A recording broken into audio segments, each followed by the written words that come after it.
It was 3 a.m. when a scream tore through the cul-de-sac, sharp and raw, like a wounded beast caught in the storm's grip. Rain pounded my windows, a relentless drumbeat that yanked me from sleep.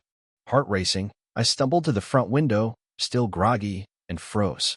A wall of water, dark and unstoppable, roared down the hill behind the HOA clubhouse, a liquid avalanche swallowing everything in its path. Firefighters waded through the flooded parking lot, their shouts barely audible over the storm's fury. A folding table smashed into a window, shattering it. A yoga mat drifted by, a pathetic raft in the chaos. And there, drenched and flailing like a broken marionette, stood Lisa, our newly elected HOA president, screaming into a walkie-talkie as water surged into the clubhouse she'd just poured thousands into renovating. I leaned against the glass, a grim satisfaction settling in. I'd warned them. I'd told them this would happen if they blocked my drainage pipe. But Lisa had dismissed me, and now nature was delivering a verdict no one could ignore. 2 months earlier, I'd been living quietly in my modest home at the end of a private lot in our HOA-governed neighborhood. My backyard sloped into a wooded creek, a natural channel for runoff from the hill above. Years ago, I'd paid out of pocket for a city-approved storm pipe 10 inches wide, black, unremarkable, but a lifesaver.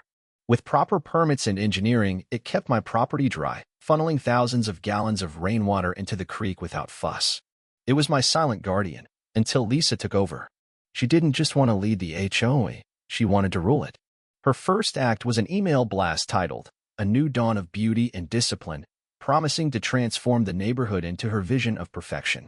I should have seen the trouble coming when she started obsessing over mailbox colors in the height of rose bushes.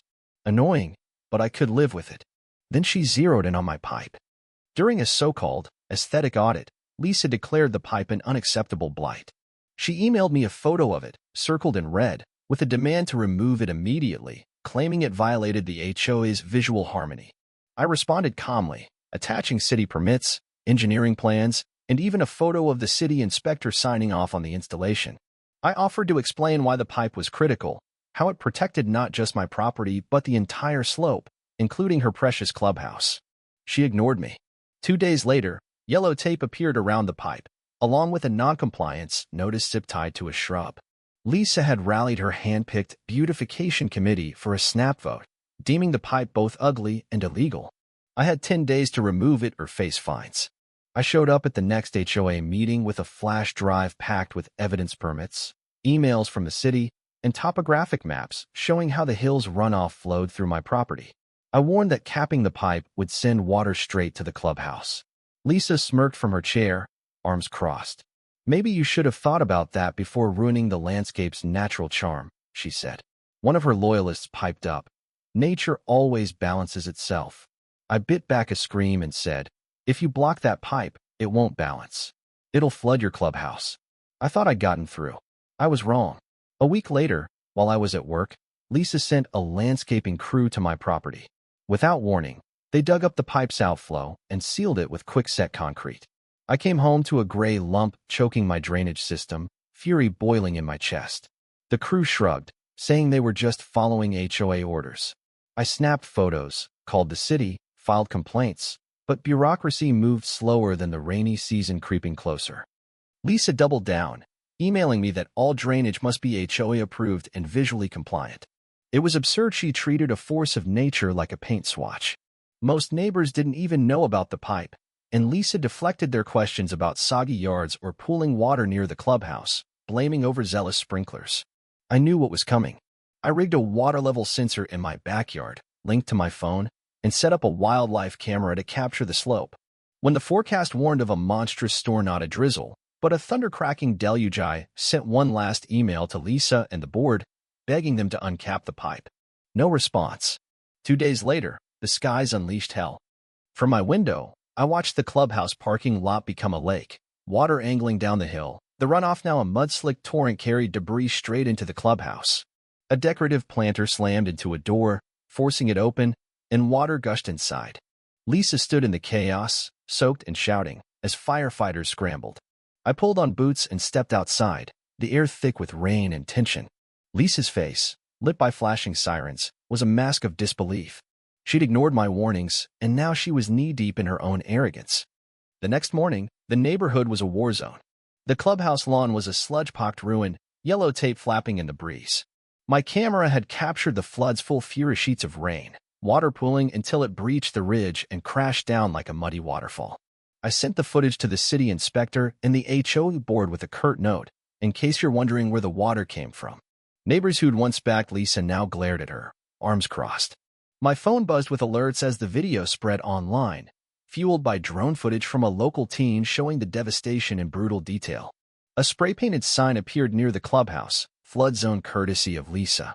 It was gone in an hour, but not before photos hit the neighborhood group chat. Lisa's defenses crumbled. She tried a healing circle in the waterlogged clubhouse deemed unsafe by inspectors, then tore down city warning notices, caught on video by a neighbor. That clip hit Reddit, remixed with cartoon sound effects, and went viral. The city confirmed the pipe was legally installed, issuing citations against the HOA for unauthorized interference. Lisa's claim that I'd altered the water flow without permission fell apart against signed permits. Residents mobilized, circulating a petition for a special meeting to oust her. Signatures piled up, and despite Lisa's frantic emails crying cyberbullying and accusing me of hacking sprinklers, no one listened. The meeting, held in a library since the clubhouse was a wreck, was electric. Over 70 residents packed the room, sharing stories of flooded yards and ruined basements. I presented my evidence, emails, footage, permit without gloating. The vote was a landslide, 68-1 to remove Lisa. She stormed out, tripping over a backpack, her grunt echoing as the door slammed. The next day, the city began uncapping my pipe, and the HOA board unraveled. Lisa's ally, Sarah, resigned and vanished. An investigation revealed Lisa had bullied contractors into capping the pipe, threatening their contracts. The HOA's insurer threatened to deny coverage, sparking panic.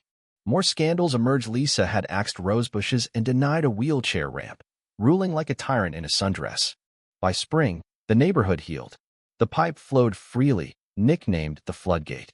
The HOA, now transparent, held meetings in driveways. Lisa's house sold quietly, her name a punchline on morning shows. The city fined her, barred her from HOA roles, and I filed a claim for my yard's damage, not for money, but principle. A new president, a retired architect named Tom, brought me a plaque, a team drainage t-shirt, and a pipe-shaped trophy. I laughed, feeling not vengeance, but relief.